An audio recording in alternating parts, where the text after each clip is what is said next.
next guest represents New York's 14th Congressional District in the House of Representatives. Please welcome back to the show, Congresswoman Alexandria Ocasio-Cortez.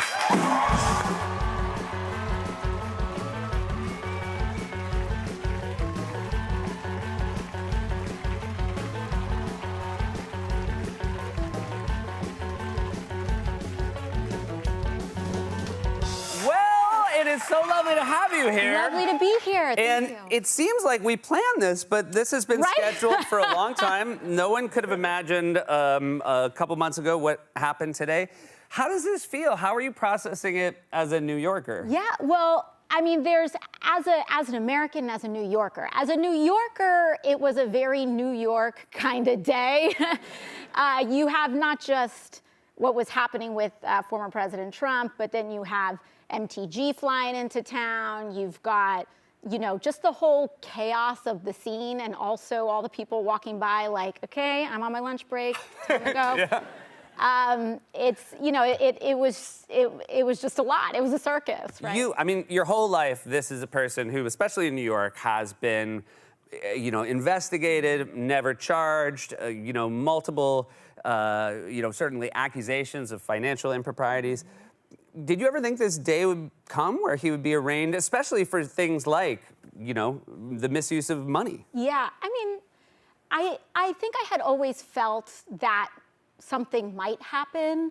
Honestly, I think if something did, I would have thought it would be something like this, around falsification of business documents or some sort of charge that has to do with documentation or finances. But I mean, my dad was an architect. He worked in construction and in that industry. And from the time I was a kid, it's like, no one knew this guy better than New Yorkers. And just like, this is just, people would have thought this is what he would have been in for before he was president. Yeah. So, you know, I think it does feel like a matter of course. I also think that, I mean, listen, this is not about guaranteeing one outcome or another. This is about due process. And the lack of process, I think, a formal due process for so long really created this question of, do we really have an equal society, no matter your income, no matter how powerful you are? And I think the presence of this process demonstrates that we should have one law that applies to all people, no matter who you are or where you come from. That's a very true statement. And also, look, this is the process. He's innocent until proven guilty. And you were talking a little backstage about how there is oftentimes a hesitation, both in legal circles and in politics, not to move forward unless you're certain of the outcome. Mm-hmm. Yeah, and I think I do. I see this in a legislative context. Sometimes you see this in a legal context, which is we don't want to try unless we know what the outcome is before we start, right? We don't want to hold a vote on something unless we know for sure that it's going to pass. We know that, you know, the question, there's been so much legal speculation over the last week. Is this a good idea? Is it not a good idea? If there is evidence for a crime, which is what Alvin Bragg has asserted and put before a grand jury, and before a jury of one's peers, they themselves move forward with an indictment, then this is the process that must happen in our society. And then once again, there will be another jury of their peers to convict or acquit. But we should not make these decisions solely on whether you know that you're guaranteed to be successful from the start. I think people need to see these charges or see just charges where there is evidence for it. And I believe that, you know, the presence of that due process is what makes our system fair. It's a consequence in and of itself.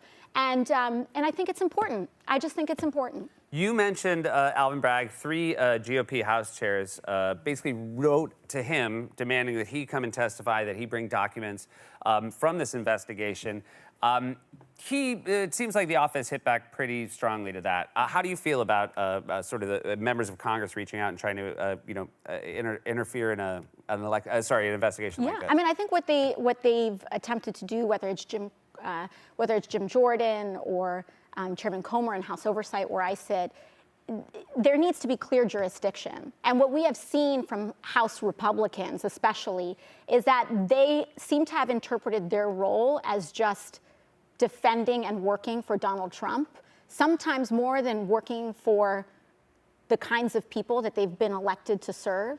You know, we're seeing more energy for defending former President Trump than for passing gun safety legislation, from helping healthcare, from people in, you know, from what happened in the spill. You know, I think what we need to see is an actual government that works for people, no matter what party you're a part of, instead of which partisan person you're most loyal to. I think that's, I think it should also know,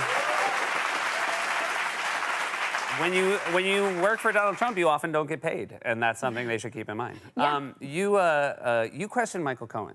This is a few years back. This is your first year. You were a freshman Congresswoman. And you talked to him about the inflation of assets. This was a different thing that Donald Trump did for years. He would, you know, basically, if he was counting it as an asset, he would say it was worth this much, and if he was paying taxes on it, he would lower it. And this actually led, Tish James has mentioned you, and mentioned that questioning as leading to a separate, you know, civil case against Donald Trump. It's so interesting because I feel like a lot of times you watch people grandstand in moments where they get to question someone. You laid out it very simple, in a way that people like even I could understand. Do you feel like people in Congress miss the opportunity to take their time and lay something out very clearly for the American people to understand? Yeah, you know, I actually recently, so my first year, I also held this kind of Twitter seminar for some of my colleagues. And this year, I worked with some of my other colleagues, including folks like Maxine Waters and Madeline Dean, on also kind of teaching folks how to use your 5 minutes most effectively. I think, you know, when we talk about what your member of Congress does, it's not just legislate. Our job is to investigate. And that is a core element of our duties, to pursue that.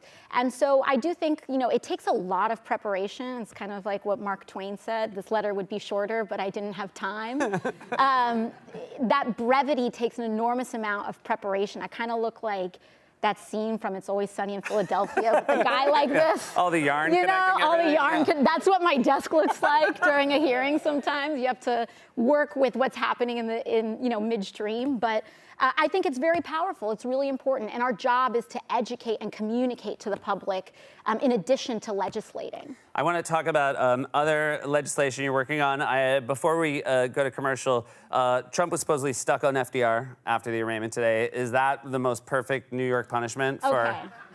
I have to take issue because I represent LaGuardia Airport. I told you it's nice. Okay?